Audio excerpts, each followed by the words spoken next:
जय हिंद। नमस्कार। कैसे हैं आप सब? आई होप आप सभी अच्छे हैं और आप सबों की प्रिपरेशन बहुत अच्छे तरीके से हो रही है। दोस्तों, आज की इस वीडियो में 8 अप्रैल 2025 से संबंधित प्रश्नों को आप देखेंगे, जिसमें बिहार राष्ट्रीय अंतर्राष्ट्रीय तीनों घटनाओं का संग्रह होगा और हमेशा की तरह तमाम जानकारी यहाँ पर मैं आपको विस्तृत तौर पर देने वाला हूँ। ध्यान दीजिएगा, ये सीरीज बिहार के प्रतियोगी परीक्षाओं पर केंद्रित है। आप यहाँ से अपनी तैयारी को बेहतर बना सकते हैं। बस यहाँ पर आपको रेगुलर डेली बेसिस पर क्लासेस को फॉलो करना है। चलिए सेशन की शुरुआत करते हैं पिछले वीडियो के प्रश्न से। प्रश्न था, हालिया जारी राजकोषीय स्वास्थ्य सूचकांक यानी कि फिजिकल हेल्थ इंडेक्स 2025 में बिहार कितना स्कोर के साथ कौन से स्थान पर था? इस इंडेक्स में बिहार का स्कोर था 27.8 और बिहार को स्थान मिला 13वां। अतः विकल्प नंबर बी इस प्रश्न का करेक्ट आंसर था। अच्छा, इस इंडेक्स के बारे में कंप्लीट जानकारी पिछले वीडियो में हमने आपको दिया था। आप लोगों ने अगर नहीं देखा पिछला क्लास तो जरूर देख लीजिएगा।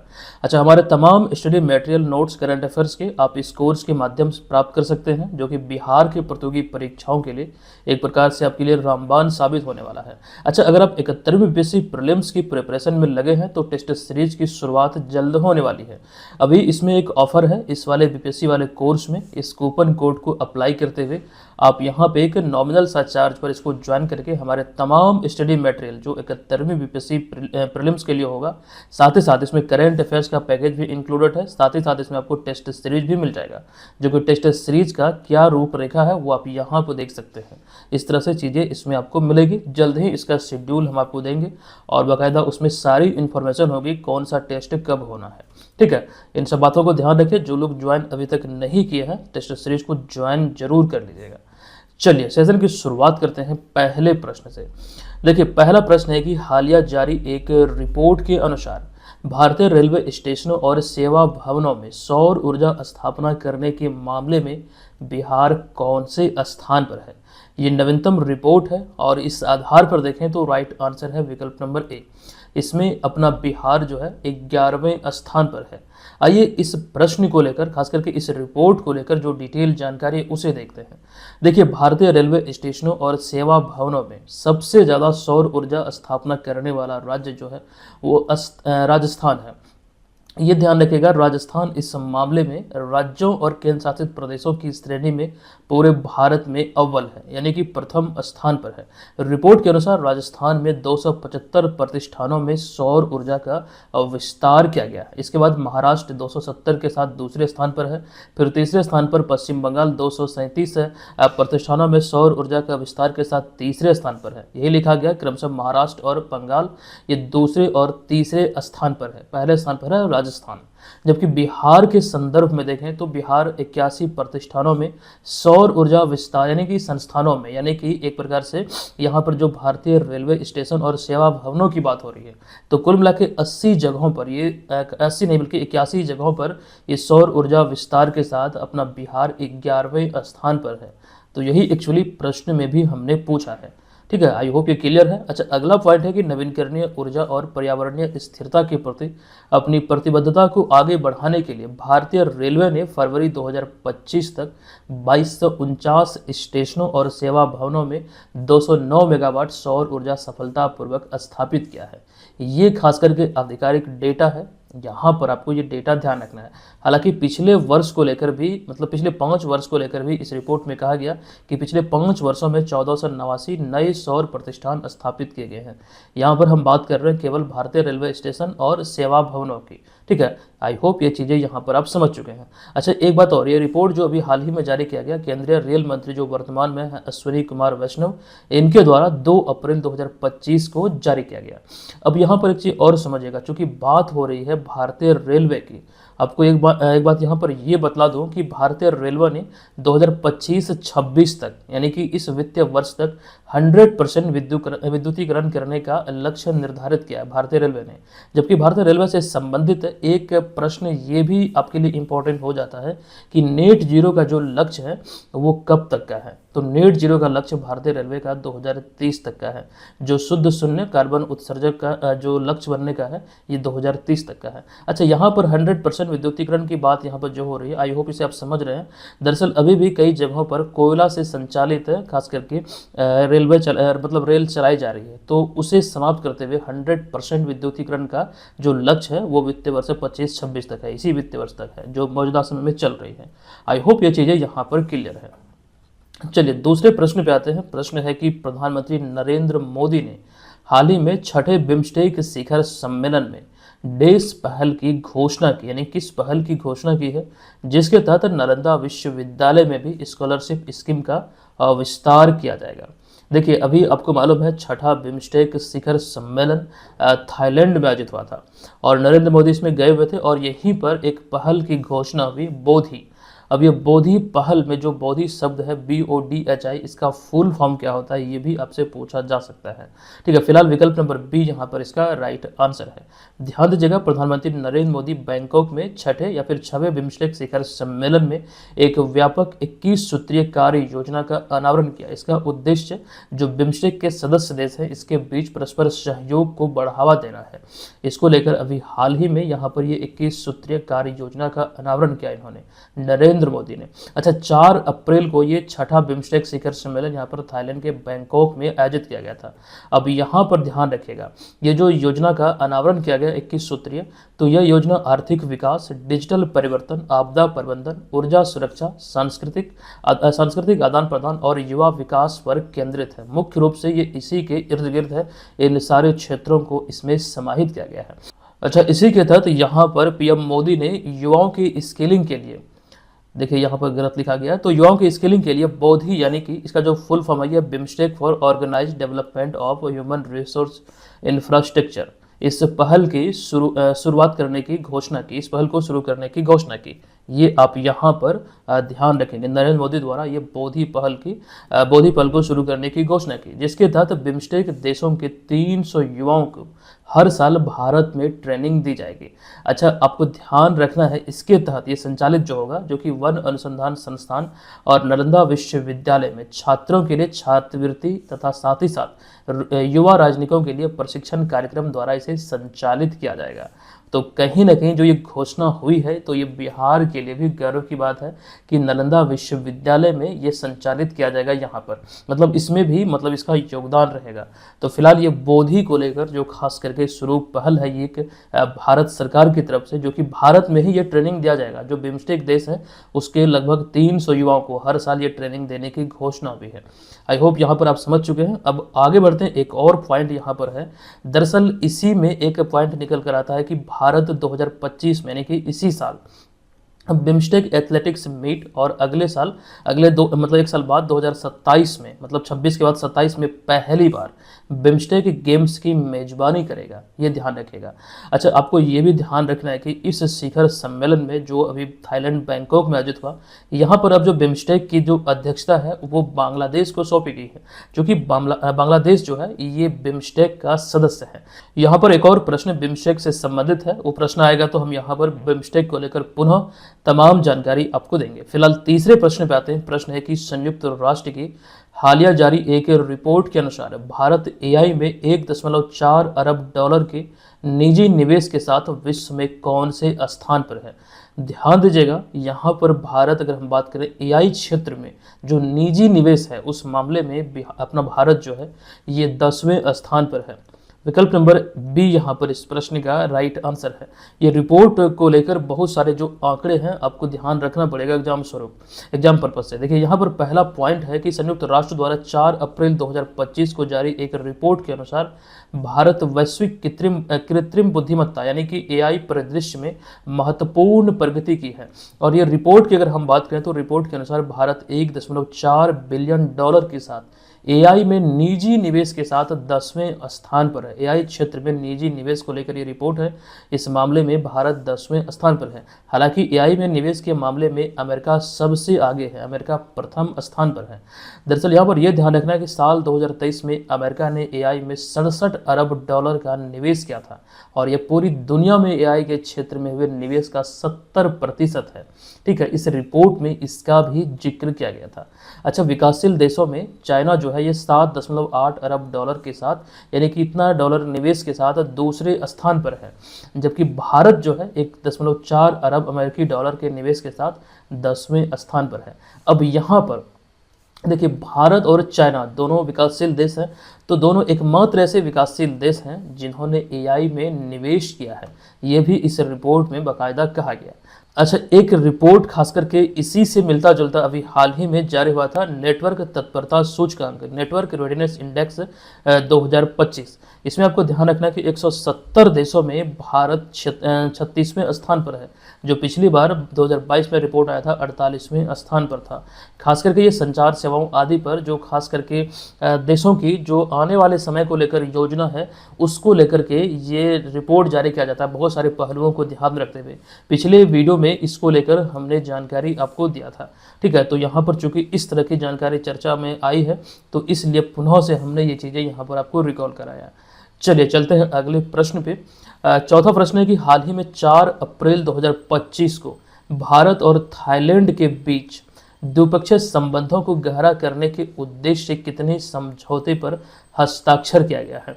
देखिए, ये अगर हम समझौतों पर हस्ताक्षर की बात करें तो कुल मिला के 6 समझौते पर हस्ताक्षर किया गया। तो विकल्प नंबर सी यहाँ पर इस प्रश्न का राइट आंसर होगा।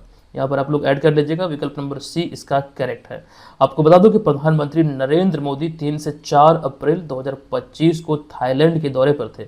ये उनकी तीसरी दौरा था, थाईलैंड का तीसरा दौरा था। इससे पहले 2016 और 2019 में ये यहाँ पर गए हुए थे थाईलैंड। अच्छा, आप लोग जानते हैं ये प्रधानमंत्री का दौरा क्यों था। दरअसल यहाँ पर जो छठा बिम्स्टेक शिखर सम्मेलन आयोजित हुआ था, इसमें भारत के प्रतिनिधि के रूप में ये भाग लेते हैं, जैसा तस्वीर में आप यहाँ पर नरेंद्र मोदी को देख सकते हैं। अब यहाँ पर समझिएगा, दरअसल इस दौरान 3 अप्रैल 2025 को उन्होंने थाईलैंड की प्रधानमंत्री सुश्री पेतोंग टार्न सिनावात्रा के साथ बैठक की, और इस बैठक में दोनों देशों ने द्विपक्षीय संबंधों को गहरा करने के लिए सूचना प्रौद्योगिकी, समुद्री, सूक्ष्म लघु और मध्यम उद्यम, साथ हस्तशिल्प और हस्तकरघा सहित विभिन्न क्षेत्रों में सहयोग के लिए कुल मिला के 6 समझौते पर यहाँ पर हस्ताक्षर हुआ दोनों देशों के मध्य। चूंकि बिम्स्टेक की यहाँ पर बात हो रही है, ध्यान यहाँ पर आप लोग रखिएगा। भले ही ये खास करके अभी जो आयोजित हुआ है ये थाईलैंड की मेजबानी में हुआ, मतलब यहाँ पर आपको एक चीज़ समझना है कि बिम्स्टेक में 7 देश हैं, लेकिन ये भी जो फिलहाल इस समझौते की हम बात कर रहे हैं, ये समझौता जो हुआ है ये बिम्स्टेक शिखर सम्मेलन से एक दिन पहले 3 तारीख को हुआ, और आपको ध्यान रखना ये भारत और थाईलैंड के बीच हुआ है। ये चीज़ें आई होप यहाँ पर क्लियर है। अब चूंकि बात यहाँ पर हम कर रहे हैं बिम्स्टेक की, तो बिम्स्टेक को लेकर पहले भी हमने बोला बहुत इंपॉर्टेंट है। फुल फॉर्म इसका है bay of Bengal initiative for multi sectoral technical and economic corporation, यानी कि बहुक्षेत्रीय तकनीक और आर्थिक सहयोग के लिए बंगाल की खाड़ी पहल। ये जून 1997 में अस्तित्व में आया था। इसका मुख्यालय ढाका बांग्लादेश में है। अच्छा, अभी जो इसकी अध्यक्षता है बिम्स्टेक की, वो अभी बांग्लादेश के पास है, जो अभी हाल ही में सौंपी गई है। इसमें अगर हम देशों की बात करें, सदस्य देश हैं बांग्लादेश, भूटान, भारत, नेपाल, श्रीलंका, म्यांमार और थाईलैंड। ये चीज़ें बिम्स्टेक को लेकर ध्यान रखना है आपको। साथ ही साथ इसी प्रकार का एक संगठन है सार्क। अच्छा, इन सब में इंपॉर्टेंट है आपको ध्यान रखना ब्रिक्स को लेकर। ब्रिक्स में एक नया अपडेट ये आया है, अगर आप लोग नहीं जानते तो इसको बता दूं मैं आपको कि अब तक ब्रिक्स में 5 देश इसके सदस्य हुआ करते थे लंबे समय से, 2010 से लेकर लंबे समय तक। खास करके इसमें 5 देश सदस्य थे, हालांकि 4 ही इसका संस्थापक सदस्य है, ब्राजील, रशिया, भारत और चाइना। दक्षिण अफ्रीका इसमें 2010 में शामिल हुआ था। 2009 में ये संगठन अस्तित्व में आया था। ये सभी इसका 4 जो है ये संस्थापक है। लेकिन रिसेंटली इसमें मिस्र, इथोपिया, इंडोनेशिया, ईरान और संयुक्त अरब अमीरात सदस्य के रूप में शामिल हुआ। अतः इसमें अब सदस्यों की संख्या बढ़कर हो चुकी है 10। अगर आपसे कोई पूछे कि ब्रिक्स देशों में अब सदस्यों की संख्या कितनी है, तो 10 है। चलिए, 5वां प्रश्न है, हालिया आई एक रिपोर्ट के अनुसार भारत के सेवा क्षेत्र का अर्थव्यवस्था में योगदान वित्त वर्ष 2025 में बढ़कर कितना प्रतिशत हो गया है। देखिए, सेवा क्षेत्र का अर्थव्यवस्था में अगर हम योगदान की बात करें, तो अब जो भारत के संदर्भ में देखा जाए इस मतलब तथ्य को, इस पॉइंट को, तो इसमें इजाफा जो हुआ ये बढ़कर हो चुका है 55%। यहाँ पर ध्यान रखेगा, ये बहुत इंपॉर्टेंट प्रश्न है। वीवीआई प्रश्नों में आप इसको रखेंगे, पूछा जा सकता है आपके एग्जाम में। आपको बता दूं कि हालिया आई आर्थिक सर्वेक्षण 2024-25 के अनुसार भारत के सेवा क्षेत्र का अर्थव्यवस्था में योगदान वित्त वर्ष 2025 में बढ़कर लगभग 55% हो गया, जो वित्त वर्ष 14-15 में ये 50.6% का था। यहाँ पर अर्थव्यवस्था में हम बात कर रहे हैं सेवा क्षेत्र की योगदान की, ये बढ़कर हो चुका है 2025-26 में कितना, तो 55%। आई होप ये क्लियर है। साथ ही सेवा क्षेत्र लगभग 30% कार्यबल को रोजगार प्रदान करता है। अब सेवा क्षेत्र क्या है? अच्छा, आपको मालूम है सेवा क्षेत्र जो है ये अर्थव्यवस्था का तृतीय क्षेत्र के तहत आता है। अच्छा, इस सब को लेकर हम यहाँ पर पॉइंट आपको बतलाएंगे, जो महत्वपूर्ण चीज़ें आपके बीच रखने वाले हैं उसे ध्यान से देखिएगा। लेकिन उससे पहले आपको ये भी बतला दूं कि वित्त वर्ष 2024-25 में सेवा क्षेत्र में तकरीबन 7.2% की वृद्धि हुई है। ये सारी बातें यहाँ पर आंकड़ा जो आपको दिखलाया जा रहा है ये आपको ध्यान रखना है। अब चूंकि बात यहाँ पर अर्थव्यवस्था की हो रही है, देखिए अर्थव्यवस्था की अगर हम बात करें, अर्थव्यवस्था को सामान्यतः 3 वर्गों में वर्गीकृत किया जा सकता है। अर्थव्यवस्था की संरचना का जो 3 स्वरूप है सामान्यतः, उनमें प्राथमिक क्षेत्र, द्वितीयक क्षेत्र और तृतीयक क्षेत्र है। और ये बहुत इंपॉर्टेंट है, ध्यान दीजिएगा। अर्थव्यवस्था की संरचना को लेकर कई बार एग्जाम में प्रश्न पूछे गए हैं। इन सभी को आगे हमने यहाँ पर अच्छे से आपके समक्ष रखा है, ध्यान दीजिएगा। आप लोग समय निकाल के प्राथमिक क्षेत्र और द्वितीयक क्षेत्र को जरूर पढ़ लीजिएगा। अभी हम बात करेंगे तृतीयक क्षेत्र के बारे में। हालांकि पहले कई बार हमने आपको बताया है, इसलिए यहाँ पर ज़्यादा टाइम नहीं लेंगे, डायरेक्टली हम तृतीयक क्षेत्र पे आते हैं। देखिए तृतीयक क्षेत्र जो होता है अर्थव्यवस्था का, ये सेवा प्रदान करता है, यानी कि सेवा प्रदाता क्षेत्र होता है। उदाहरण के लिए इसमें देखिए परिवहन, भंडारण, संचार सेवा, बैंकिंग सेवा, व्यापार आदि जो खासकर सेवा प्रदाता क्षेत्र है। उदाहरण के माध्यम से आप बखूबी इसे समझ रहे होंगे। ये सभी जो है ये खास करके सेवा क्षेत्र के तहत आता है और ये अर्थव्यवस्था का तृतीय क्षेत्र है। आई होप ये चीजें क्लियर है। चलिए अब चलते हैं अगले प्रश्न पे। छठा प्रश्न है कि national payments corporation of India यानी कि एनपीसीआई ने निम्नलिखित में से किसे हाल ही में अपना कार्यकारी निदेशक यानी कि एग्जीक्यूटिव डायरेक्टर नियुक्त किया है? राइट आंसर होगा विकल्प नंबर डी यानी कि सोहिनी राजोला। विकल्प नंबर डी यहाँ पर इस प्रश्न का राइट आंसर होगा, जिन्हें आप यहाँ पर देख रहे हैं। अभी हाल ही में एनपीसीआई ने इन्हें सोहिनी राजोला को अपना नया कार्यकारी निदेशक नियुक्त किया है। अच्छा, यहाँ पर आपको बता दूं, दरअसल एनपीसीआई की बात हो रही तो यूपीआई सेवा जो हम लोग इस्तेमाल करते हैं वो एनपीसीआई से ही मतलब संबंधित, उसी का पहल है ये यूपीआई। अब ध्यान रखिएगा, यूपीआई अर्थात यूनिफाइड पेमेंट इंटरफेस अर्थात यूपीआई एक भारतीय त्वरित भुगतान प्रणाली है जिसे कि national payment corporation of India अर्थात एनपीसीआई ने वर्ष 2016 में विकसित किया था। और आप लोग समझते हैं कि यूपीआई क्या है। दरअसल ये एक स्मार्टफोन के माध्यम से बैंक खातों के बीच ये तुरंत पैसे ट्रांसफ़र करने की सुविधा प्रदान करता है। एकदम सेकंड में एक अकाउंट से दूसरे अकाउंट में फंड ट्रांसफ़र किया जा सकता है।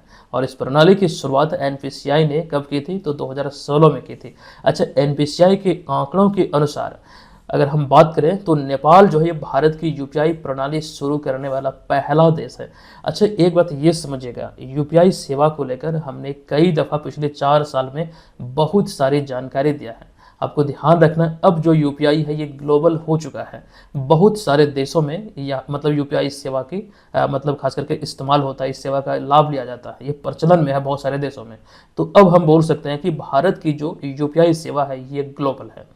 चलिए आते हैं 7वें प्रश्न पे। प्रश्न है कि निम्नलिखित में से किस राज्य सरकार ने हाल ही में आर्थिक रूप से कमजोर लोगों के लिए अंत्योदय गृह योजना की शुरुआत की है? अच्छा, अब तक आप लोग सुने होंगे अंत्योदय अन्न योजना के बारे में, लेकिन अंत्योदय गृह योजना की शुरुआत अभी हाल ही में किस राज्य में किया गया है? ध्यान देखिए, उड़ीसा में। आपको बतला दूं कि हाल ही में 30 मार्च 2025 को उड़ीसा सरकार ने उड़ीसा अंत्योदय गृह योजना की शुरुआत की है। इस योजना की मदद से उड़ीसा राज्य सरकार उन नागरिकों को मदद करेगी जो आर्थिक रूप से कमजोर है, विकलांग है, विधवाएं हैं आदि। इन सभी को खास करके गृह यानी कि घर मुहैया किया जाएगा इस योजना के तहत। ये उड़ीसा सरकार का पहल है। इस योजना का मुख्य उद्देश्य या फिर इस योजना को शुरू करने का मुख्य उद्देश्य उड़ीसा के उन सभी नागरिकों की सामाजिक स्थिति और जीवन स्तर में सुधार करना है जो कि कच्चे घरों में रहते हैं, तो उन्हें पक्का मकान मुहैया कराने को लेकर ये अभी एक पहल है उड़ीसा सरकार के। अंत्योदय गृह योजना, आपको ध्यान रखना, इसे दीनदयाल उपाध्याय अंत्योदय योजना भी कहा जाता है। भारत सरकार द्वारा शहरी और ग्रामीण गरीबों के लिए शुरू की गई यह योजना, इसकी शुरुआत 25 सितंबर 2014 में हुआ था। देखिए, एक तो ये है अंत्योदय अन्न योजना जो कि आई थिंक 2000 ईस्वी में शुरू हुआ था, ये हमने बतलाया है। 2000 ईस्वी में इसकी शुरुआत हुई थी, लेकिन अंत्योदय गृह योजना की बात करें तो 2014 में इसकी शुरुआत हुई थी। अच्छा, दीनदयाल उपाध्याय की बात करें तो 1916 में मथुरा जिले में नगला चंद्रभान गांव में इनका जन्म हुआ था और इनके सम्मान में वर्ष 2018 में भारत और दक्षिण अफ्रीका द्वारा संयुक्त रूप से डाक टिकट जारी किया गया था।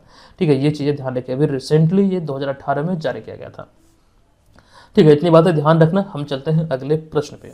देखिए 8वां प्रश्न, राष्ट्रपति द्रौपदी मुर्मू ने हाल ही में बॉयलर विधेयक 2024 को मंजूरी दी है। बताएं कि 2015 से 2021 तक वे किस राज्य की नवी राज्यपाल के रूप में कार्य की थी। यहाँ पर बात हो रही है राष्ट्रपति द्रौपदी मुर्मू के बारे में। अच्छा, यहाँ पर बॉयलर विधेयक 2024 को मंजूरी दी है। हालांकि कुछ समय पहले ये राज्यसभा और लोकसभा दोनों में स्वीकृत किया गया था, जिसके बाद राष्ट्रपति की मंजूरी मिलनी थी, जिसे मिल चुका है। अच्छा, इसी तरह की जानकारी हमने वक्फ जो संशोधन अधिनियम उसको लेकर दिया है कि दोनों मतलब सदनों में मंजूरी मिलने के बाद रिसेंटली द्रौपदी मुर्मू ने भी इसको मंजूरी दे दिया। ठीक है, अब ये कानून का रूप ले लेगा। फिलहाल यहाँ पर विकल्प नंबर बी इस प्रश्न का राइट आंसर है। ये झारखंड की नवी राज्यपाल के रूप में सेवा दी थी 2015 से 21 तक। आइए सभी पॉइंट को एक एक करके देखते हैं। देखिए, राष्ट्रपति द्रौपदी मुर्मू हाल ही में बॉयलर विधेयक 2024 को मंजूरी दी है और इस विधेयक का उद्देश्य की बात करें तो बॉयलर को विनियमित करना और स्टीम बॉयलर विस्फोटों के खतरे से जान माल की सुरक्षा सुनिश्चित करना है। ये अभी हाल ही में मंजूरी दिया गया, यानी कि राष्ट्रपति की मंजूरी मिल चुकी है इस विधेयक को। अच्छा, राष्ट्रपति द्रौपदी मुर्मू भारत की 15वीं राष्ट्रपति है क्रम की दृष्टिकोण से, ये ध्यान रखना है। अच्छा, एक चीज समझिएगा, जो अभी हाल ही में इसे मंजूरी दिया गया है तो अब ये कानून का रूप ले लिया है और ऐसे में आपको ध्यान रखना है कि इस कानून से 100 साल पुराना बॉयलर अधिनियम 1923 जो था, जो अब तक संचालित हो रहा था, जिसके तहत कार्य मतलब हो रही थी, जिसके अनुरूप वो अब निरस्त हो गया, वो अब खत्म हो चुका है। ठीक है, ये चीजें यहाँ पर ध्यान रखिए। अब आगे बढ़ते हैं। आपको बता दूं कि 5 अप्रैल 2025 को वक्फ संशोधन अधिनियम 2025 को भी राष्ट्रपति द्रौपदी मुर्मू से मंजूरी मिली। देखिए, आज वाले मतलब क्लास में बहुत मिस टाइपिंग किया गया है। ठीक है, फिलहाल यहाँ पर हम सुधार कर रहे हैं। तो द्रौपदी मुर्मू से मंजूरी मिली थी कब? तो 5 अप्रैल 2025 को। दरअसल 2 अप्रैल को लोकसभा में पारित किया गया था, जहां पर इस बिल के पक्ष में 288 वोट पड़े और विरोध में 232। ये ध्यान रखना है कि संसद का या फिर सदन का जो निचला सदन है लोकसभा, उसकी बात हो रही है। लेकिन इसके एक दिन पश्चात 3 अप्रैल 2025 को उच्च सदन यानी कि लोकसभा के बाद जब राज्यसभा में पेश किया गया, यहाँ पर भी इसे मंजूरी दी गई। तो ये भी आपको ध्यान रखना है, यहाँ पर 128 जो वोट है ये पक्ष में और विपक्ष में 95 वोट पड़े थे, जिसके बाद 5 अप्रैल को राष्ट्रपति की मंजूरी इस विधेयक को, संशोधन विधेयक को मिल गई। ठीक है, तो फिलहाल ये चीजें यहाँ पर ध्यान रखने योग्य है। अब आगे बढ़ते हैं। चूंकि बात यहाँ पर राष्ट्रपति द्रौपदी मुर्मू को लेकर हुई है, तो 25 जुलाई 2022 को वे भारत के 15वें राष्ट्रपति के रूप में शपथ ग्रहण की थी, जो भारतीय राजनीति के इतिहास में पहली आदिवासी महिला राष्ट्रपति हैं। ये ध्यान यहाँ पर रखिएगा। अच्छा, प्रतिभा देवी सिंह पाटिल स्वतंत्र भारत के इतिहास में, अच्छा ये चीज यहाँ पर ये ध्यान रखिएगा, यहाँ पर दूसरी नहीं पहली होगा। प्रतिभा देवी सिंह पाटिल स्वतंत्र भारत के इतिहास में पहली महिला राष्ट्रपति बनी थी, जो क्रम की दृष्टिकोण से 12वीं राष्ट्रपति थी। अब यहाँ पर अगर हम बात करें द्रौपदी मुर्मू की, तो वे 2015 से 2021 तक झारखंड की नवी राज्यपाल के रूप में कार्य की थी। यहाँ पे जगह नहीं था, इसलिए हमने वे शब्द का प्रयोग किया। दरअसल यहाँ पर आपको ध्यान रखना है, यहाँ द्रौपदी मुर्मू की हम बात कर रहे हैं। पीडीएफ में ही हम सुधार देंगे आपका, यहाँ पे जगह के कारण यहाँ पे हमने ये नाम हटा दिया, यहाँ पे अट नहीं रहा था। ठीक है, तो ये चीज़ें यहाँ पर ध्यान रखिएगा। चलिए, अब चूंकि बात हुई है राष्ट्रपति द्रौपदी मुर्मू को लेकर, तो द्रौपदी मुर्मू को लेकर ये कुछ जानकारी है, बेसिक से जानकारी, वही सारी आप यहाँ पर देख सकते हैं। यहाँ पर हमने लिखा है, सभी बातों को ध्यान रखिए। 20 जून 1958 को उड़ीसा के मयूरभंज जिले के अंतर्गत उबर बेड़ा गांव में एक संथाली आदिवासी परिवार में उनका जन्म हुआ था। अच्छा, उन्होंने अपने करियर की जो शुरुआत थी 1957 में राजनीति में प्रवेश करने से पूर्व एक स्कूल शिक्षिका के रूप में की थी। ठीक है, तो ये चीज़ें बेसिक सी है, आपको ध्यान रखना है। 9 प्रश्न है कि निम्नलिखित में से किस राज्य की पारंपरिक हस्तशिल्प कनडिप्या को भौगोलिक संकेत यानी कि जीआई टैग मिला है? कनडिप्या, ये आपको ध्यान रखना है, ये संबंधित है किस राज्य से? तो विकल्प नंबर बी। आप लोग ये जानते होंगे, भले ही नाम थोड़ा सा अटपटांग है, लेकिन जो ये हस्तशिल्प है इससे भली भांति आप लोग परिचित होंगे। तस्वीर हम आपको दिखलाएंगे भी। यहाँ पर आप देख सकते हैं, जो बांस के बने हुए खास करके इस तरह का मैट होता है जो बिछाया जाता है नीचे, यहाँ पर आप देख रहे हैं, इसी को अभी हाल ही में ये जीआई टैग मिला है या यहाँ पर लिखा गया है।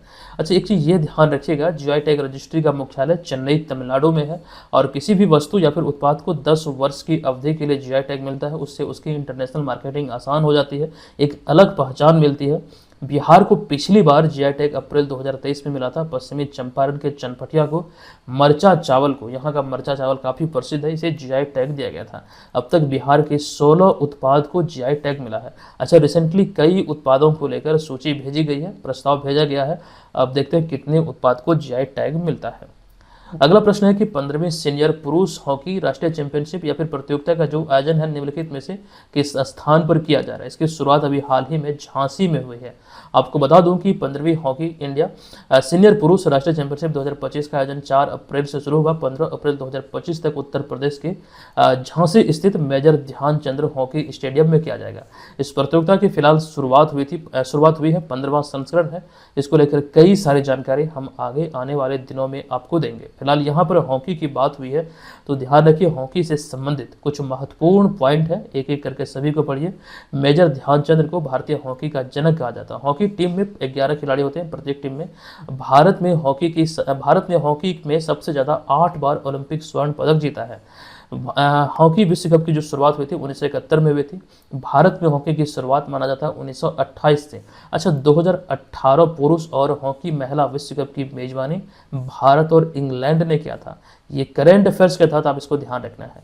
हॉकी से संबंधित कुछ प्रमुख ट्रॉफियां हैं जहां से एग्जाम में प्रश्न बनते हैं, जैसे कि आगा Khan cup, Ranga Swami cup, Scindia cup, Begum Rasul trophy, Dhyanchand trophy, Beighton cup, lady Ratan Tata trophy, ये सभी संबंधित हैं हॉकी से। आई होप ये चीज़ें आप लोग जानते होंगे।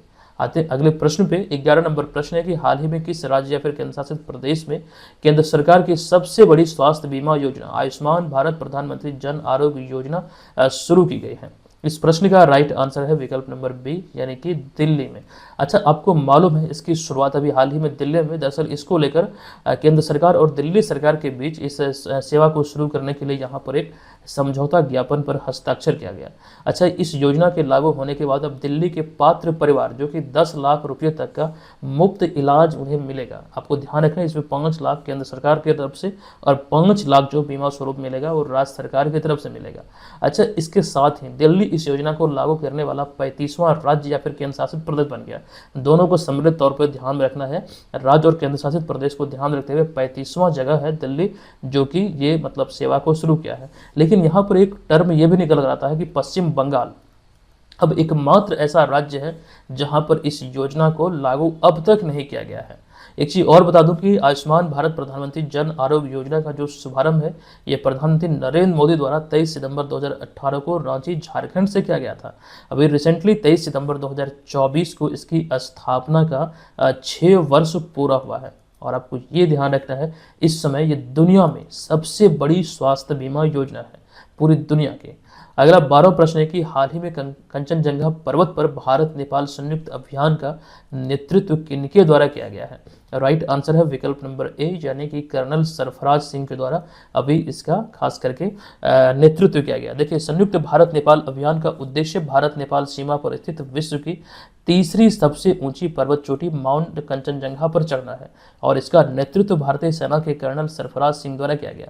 तो ये चीजें समझिएगा, कंचनजंगा इस समय दुनिया की तीसरी सबसे ऊंची चोटी है। लेकिन अगर हम बात करें दुनिया की सबसे ऊंची चोटी की, तो हिमालय में जो आपको ध्यान रखना 8,848 मीटर ऊंचा माउंट एवरेस्ट है, ये दुनिया की सबसे ऊंची चोटी है। ये चीज़ें ध्यान आपको रखना है। अच्छा, कई सारी जानकारी हिमालय या फिर माउंट एवरेस्ट को लेकर हम देते रहते हैं इस सीरीज में। फिलहाल यहाँ पर आज के सेशन की हम समाप्ति करते हैं।